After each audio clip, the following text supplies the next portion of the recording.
Welcome back to Saturday in America. I'm Kayleigh McEnany, and we begin with a Fox News alert. The choice is clear: socialism versus common sense. That's what's on the ballot this November. So what are Republicans doing to stop the socialist surge? House Speaker Mike Johnson is fighting back.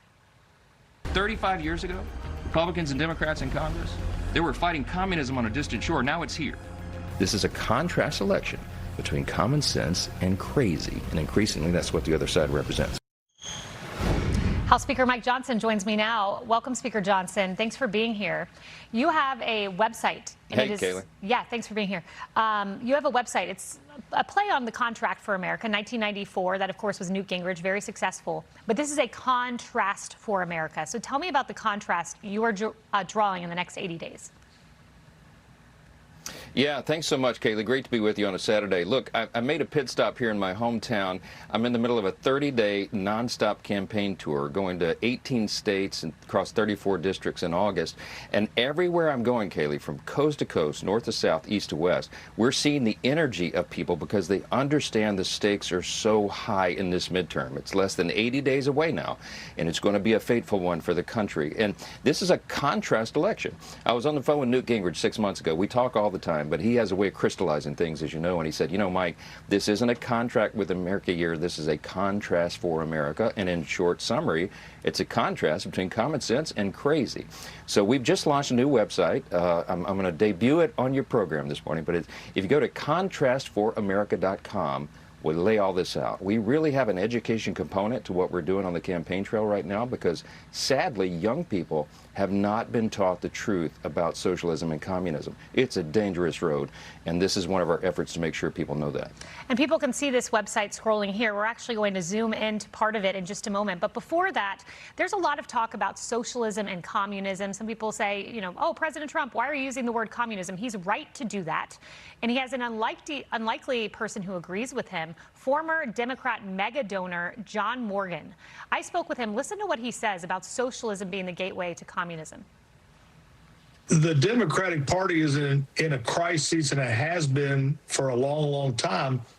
Who are we? Are we Democrats? Are we socialists? What I don't understand is why can't anyone find a socialist government that ever worked? He goes on to say socialism is the gateway to communism. We are talking about communism here. That's not hyperbole. Am I correct? Well, that's right. And of course, it's Marxism, right? So Karl Marx believed, and he taught and said, socialism is a step towards communism. It's a process. They thought communism would be the utopia, the perfect society, but it begins with the wrong premise. Communism is anti-American. It's the opposite of our ideals. We're one nation under God. Communism begins with the premise that there is no God. The state is the God, effectively. And so on the website, what we do is we show a summary of the history of this, going back, beginning 1918 to Soviet Russia, and going through history of the 20th century to communist China, you know, ending in Venezuela with the Eastern Bloc over in Europe. It never works, and it ends in poverty, destruction, political violence, human suffering. That is the story of communism. So when you go out on the campaign trail and you promise free stuff to people, young people, that's a siren song to them. That sounds great to them. No one is telling them they have to give up their freedom in exchange. So this election really does draw a contrast in a sharp way for the American people.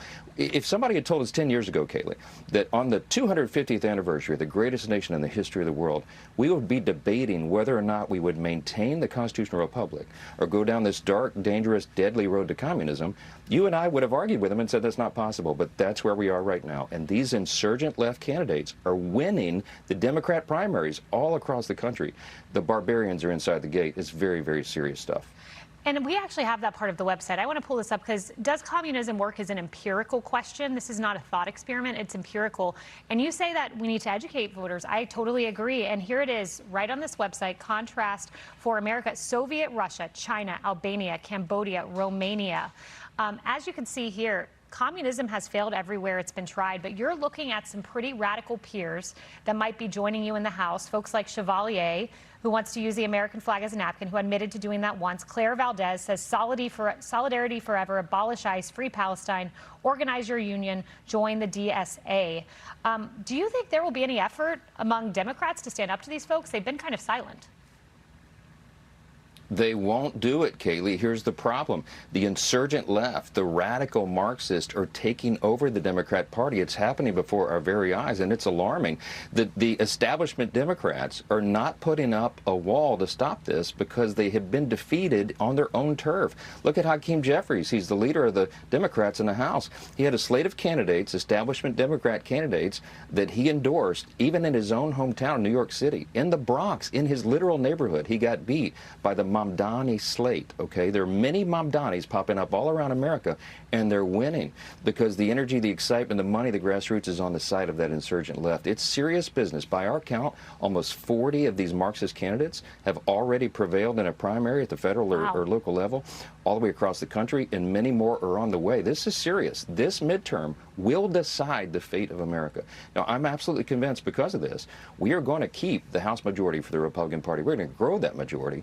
And so from races from Maine to Arizona to California to Michigan, all across the map, our common sense conservative candidates are going to be met in a general election with one of these crazy communist candidates, and I really, really like our chances. 40 candidates across the country, that really puts the stakes there out for everyone. If you're a young person watching this and you're disenchanted and you can't afford a home and you're having trouble with health care and you feel failed by the economy, what is the Republican alternative to the socialist, which might be alluring to someone who doesn't have the education about its failure? Well, the answer is not to turn everything over to the government, because that never works. That drives prices up. It leads to famine. It leads to human suffering and poverty for everyone. The answer is limited government and individual freedom and the rule of law, the things that the Republicans have been fighting for. Now, we put in this Congress, we put into place all the economic conditions to let the economy take off like a rocket. And beginning in the first quarter of this year, that's what was happening. And then we got into the conflict with Iran. Now, that's going to be settling out soon. That will help gas prices and grocery prices stay down to planet Earth because the transport cost and all that related to fuel and the price of oil and gas. That's the big headwind we have right now. But we have done what we said. We fulfilled our promises. We cut taxes on tips and overtime and Social Security. We infused our legislation, like the big, beautiful bill, the Working Families Tax Cut, with pro-growth policies for those who create jobs and provide the pathway out of poverty for more people. That's the American system. And we are going to get back to that. And we'll continue to work on it to make the cost of living more affordable for everybody. But it is the Republican Party that presents the policies, not just talk, but the action to make that happen. The Democrats and the big government Marxists want exactly the opposite. It will be this destruction and the ruin of our economy and our country. We cannot allow that to happen. On the issue of election integrity, there was a development this week in the state of Michigan. There were 5 non-U.S. citizens who allegedly voted in the 2024 presidential election. This is a big deal. We're told it never happens. It quite clearly did in the state of Michigan, where you have the Attorney General there announcing these charges. What do you make of that? Yeah, it's just the latest example in New Jersey a few weeks back. Remember, they voluntarily told us they found 6,600 non-citizens registered to vote in that state. The administration found over 250,000 non-citizens registered to vote in 4 states, across 4 states. So this is a serious problem. Election integrity is a top priority and issue for the president, for Republicans. We can't get a single Democrat in Congress, Kaylee, to vote for election integrity. So we passed the Save America Act 4 times in the House now, for those who are keeping count.